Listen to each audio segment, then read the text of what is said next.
Agora, a gente falava um pouquinho antes, Max, né, sobre esse assunto, que não existe assim a emoção tomando o controle. Na realidade, existe a emoção descontrolada, é isso mesmo?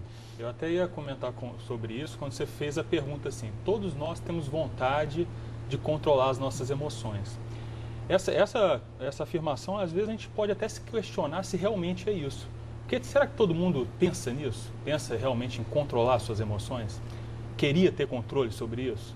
Às vezes a pessoa pode até, de uma determinada situação, pensar, não, eu gostaria de ter controle sobre as minhas emoções. Mas de fato, a pessoa, ela pode ter controle sobre as emoções dela. Se a gente for realmente aprofundar nisso, a gente vai ver o quê? Que a consciência, nós evoluímos de fato à medida que nós vamos tendo maior controle sobre as nossas emoções. O processo evolutivo é esse. Então, se você não tem controle nenhum sobre a sua evolução, é porque você ainda não dominou esse seu estágio evolutivo. Que, por exemplo, tem um estágio do animal, que a gente comentou, do cachorro, por exemplo, ele tem aquele estágio onde a emoção é a coisa mais importante para ele. Ali ele está aprendendo a ter emoções, está manifestando, está sendo muito positivo no processo evolutivo dele, do animal, daquela consciência ali, daquele princípio consciencial.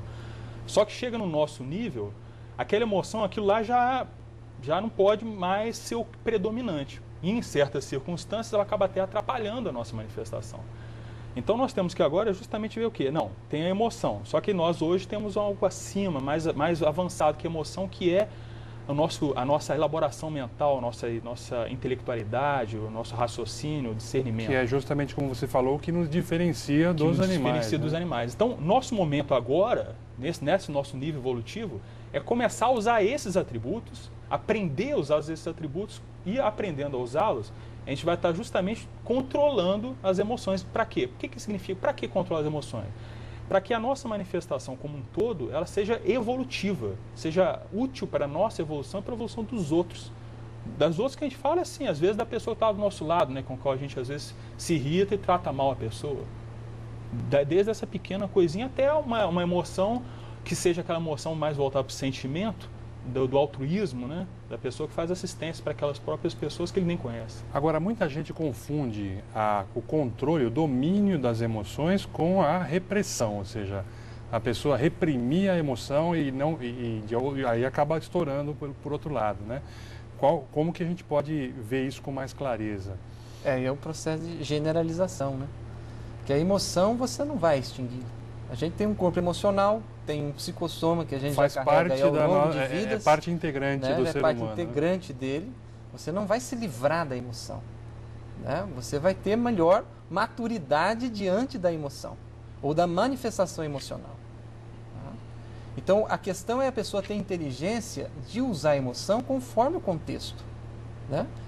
O indivíduo pode ter expansões de alegria, isso não há problema nenhum nisso. Né? Outra coisa, em algum momento, diante de uma situação difícil, o indivíduo ficar, às vezes, mais introspectivo, que pode até lembrar um estado de melancolia na pessoa. Às vezes não tem nada de errado nisso. A gente não precisa também achar que controlar a emoção é extingui-la, né? Mas que ela seja na dose certa e no contexto certo, né? E o que a gente vê, às vezes, é as nossas reações, elas não são compatíveis e nem proporcionais aos eventos e às situações. Tem pessoas que saem do sério por coisas muito básicas e muito pequenas e insignificantes. Então, veja, essa reação de desproporção é que é o problema, que é o descontrole emocional. Você dava um exemplo agora há pouco, nós estávamos conversando sobre a pessoa, por exemplo, que cruza com outra e ela não a cumprimenta, né? Achei interessante aquele exemplo. É a ideia de que a emoção, ela é controlada, ela é dominada a partir do domínio do pensamento, da interpretação que você dá às vivências e situações que você passa. Então, por exemplo, esse caso aí que eu estava citando. Você está na rua, passa um colega seu, um amigo seu, que por algum motivo não te cumprimenta. Você fica, às vezes, pensando o quê numa situação dessa? Alternativa A. Você acha que o fulano está muito topetudo? Quem é que ele pensa que é? Pode ser uma interpretação que a pessoa tenha na hora. Essa interpretação vai acabar acarretando uma emoção. Uma reação Uma emocional. emoção conforme a interpretação.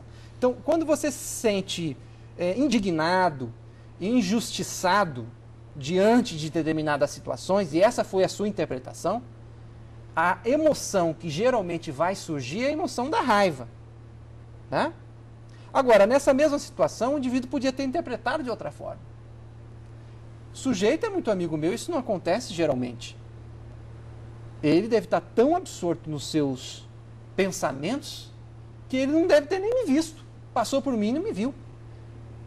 Existe a possibilidade dessa alternativa ser a real e não aquela outra. Então, essa ideia do indivíduo ponderar, achar diferentes pontos de vista para uma determinada situação, ver as evidências na realidade que confirmam ou desconfirmam essas hipóteses de interpretação, é muito importante para que a pessoa aprenda a responder emocionalmente de acordo com o contexto e sendo proporcional também.